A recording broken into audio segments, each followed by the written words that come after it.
Thanks for joining us. I'm Kim Christensen. And I'm Mark Salinger. Tonight we're learning more about the case against a man accused of sexually assaulting women in Denver and Jefferson County.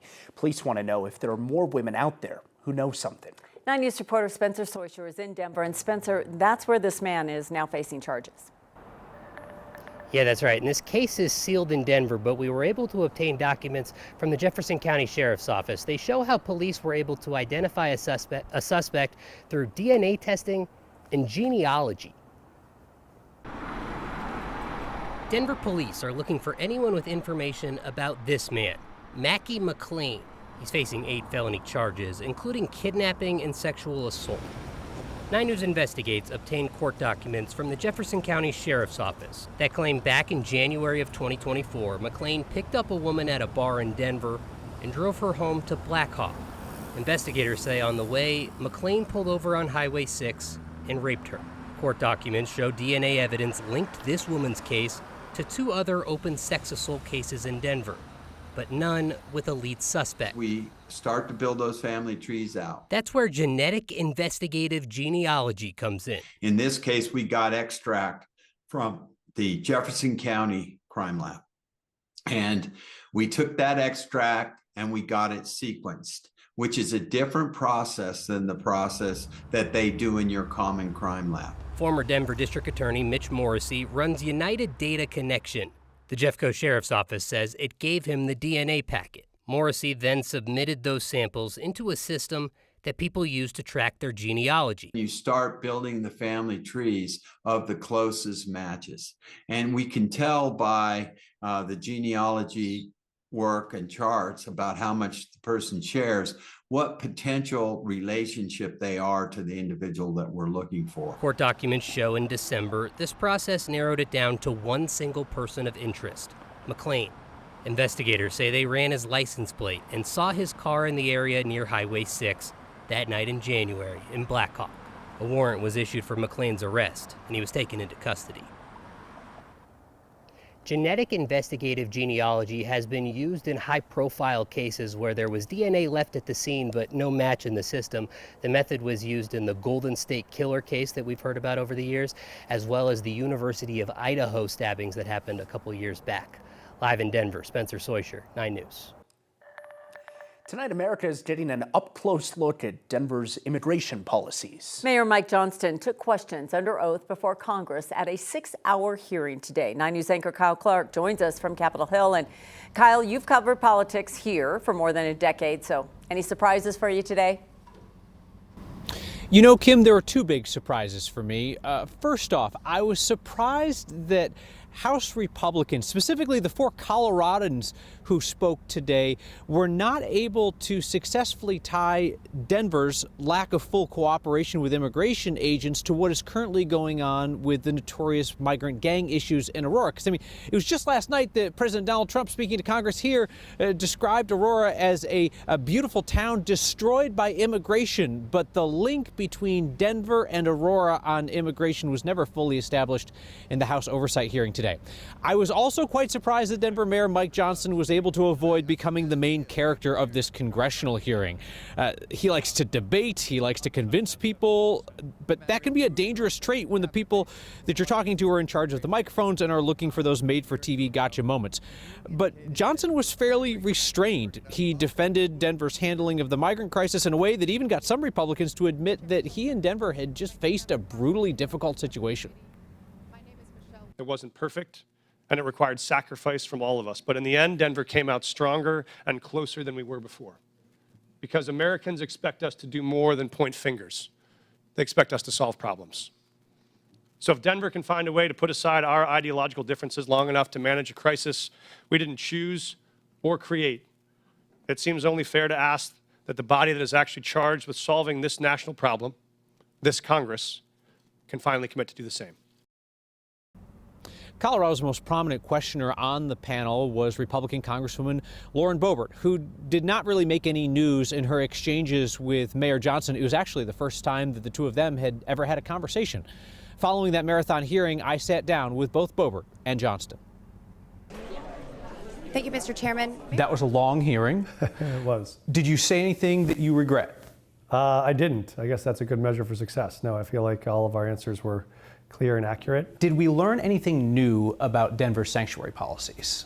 Well, I think we've better established that Denver does have sanctuary policies, and so does the state of Colorado. We have a president of the United States that says if you choose to be a sanctuary city, county, state, well, then you're not going to get federal funding because that is against federal law. And I think that's fair. Well, maybe my rural counties would actually get some of the funding instead of everything being funneled to Denver. Are you willing to have the city suffer financially if that's what it comes to stand for what you say are the city's values?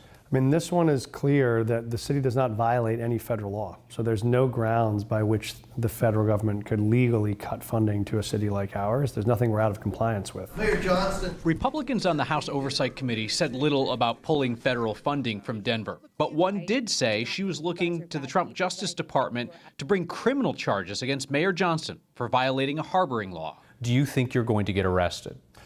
We clearly believe that there is no violation of federal law here. We follow federal law. That harboring statute says you have to have an intent to conceal people's status from the federal government. We were literally notifying the federal government of every single person with an A number and asking them for funding support. So there was no hiding people from the federal government. We were actually voluntarily offering that information. Mayor Johnston and Denver's time in the uncomfortable federal spotlight on immigration clearly is not over. There's the potential of that Department of Justice investigation, and House Republicans' investigation of sanctuary cities does not end with today's hearing. We'll see where that goes from here. Kyle Clark reporting live from Washington, D.C. We appreciate all the reporting that you've done over the last couple days. Thank you. Hope you soaked in the nice weather today. Storm chances return to the Denver metro area about this time tomorrow. 9 News Chief Meteorologist Kathy Sabin is with us now.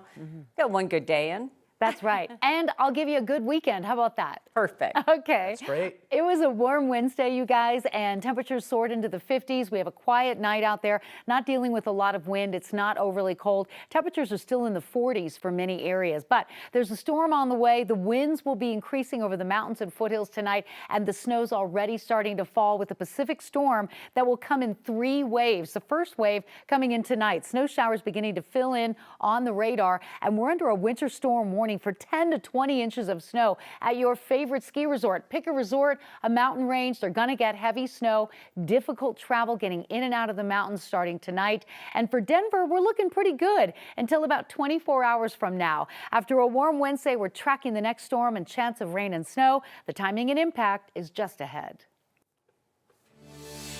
A teacher in Aurora says he was riding home his bike from work when a driver hit him and took off. This happened last Friday about 8 o'clock in a neighborhood just south of Colfax off of 225. 9 News reporter Colton Chavez is there tonight. And Colton, you spoke with that man and his family today. Yeah, Mark and Kim, when I spoke to the family today, one of the things that they really wanted to point out to me was they feel that he could have been hit because of how dark they say this road is. To give you a better perspective, I'm going to step off a frame and kind of show you what it looks like right now around 10 o'clock at night. Now, the family says, regardless of what this road may look like, there is no excuse for the driver who they say didn't stop to help. I got an e-bike 2 years ago, and I have put nearly 4,000 miles on it. I ride it pretty much every day. For Tom Billows, riding a bike means always looking for the safest path home. I try to take a route that takes me away from busy roads. A teacher at Aurora Academy, Tom says that's the route he took home after meeting up with a fellow teacher after school. He texted me that he was on his way around 7, and on a bike it should take like 20-25 minutes max to get home. Adrienne Razavi is Tom's partner. She says the next call she got was from Tom, saying he had been hit by a car in their neighborhood. When I pulled up, he was on the sidewalk with the bike, and he was standing over it, just bleeding all over his face, and he was spitting out blood, sobbing, and he couldn't tell me what happened except for that he was hit by a car. Adrienne says the car was nowhere to be found. At the hospital, she says Tom was treated for a concussion and facial injuries, and his memory of the crash was gone. He asked me what happened. He asked, was I hit by a car? And then he asked me, was it his fault? And I just had to be like, no. Like, it's never going to be your fault if someone ran when they hit you. To be honest, it's really tough to process anything beyond, like, my face is broken and my mouth doesn't feel the same. I'm struggling to talk, I'm kind of processing this idea that it might be 6 months before I have teeth again. Despite a long road to recovery, Tom says he can't wait to get back out there. I'm definitely the crazy teacher on the bike at school. Like, that's definitely how kids see me. But it's changed my life. It's not an exaggeration to say that. To hit the road again so this crash won't redefine who he is. I think it's going to take me a little while, but I don't want this to defeat me. And I only recently discovered the joy in this again, so I'm not willing to let that go. Now, speaking with their family, one of the things that they would like to see is obviously better lighting in this area, but also, if I can draw your attention behind me, there are speed bumps on this road, but one thing that their family says that they would like to see is a few more of them, so it starts to allow drivers to have to slow down even more than they already having to do right now. And we also spoke with the Aurora Police Department. They do tell us this is an open investigation, and any details that we get from that investigation we'll pass along to you as soon as we get them. Live in Aurora tonight, Colton Chavez, 9 News. Deputies in Douglas County found a boy who's been missing from his home in Georgia for 7 years. The case was even featured on an episode of Unsolved Mysteries. Sheriff's Office announced today that they located 14-year-old Aziz Khalid. It happened as deputies responded to a trespassing call at a home in Highlands Ranch late last month.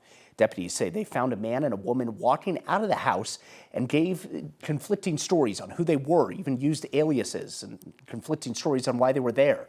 They eventually found the woman was named Rabia Khalid, who was wanted for kidnapping her son, who she doesn't have custody of. Deputies found him in a van parked in the driveway. Rabia Khalid and a man that she was with, Elliot Bourgeois, are now facing several felonies related to the kidnapping. Aziz's family says they're overwhelmed with joy that he's been found. The Broncos fired a linebackers coach who's accused of punching a police officer at DIA. 38-year-old Michael Wilhoit was arrested February 23rd. According to court records, he left his Ford Bronco unattended in the arrivals area. An officer told him he couldn't do that, and things escalated from there. Wilhoit was viewed as an up-and-coming assistant coach who'd been with the team for 2 seasons. In a statement, Broncos head coach Sean Payton wrote, "We recognize the serious nature of the allegations against him and believe this is the best course of action at this time."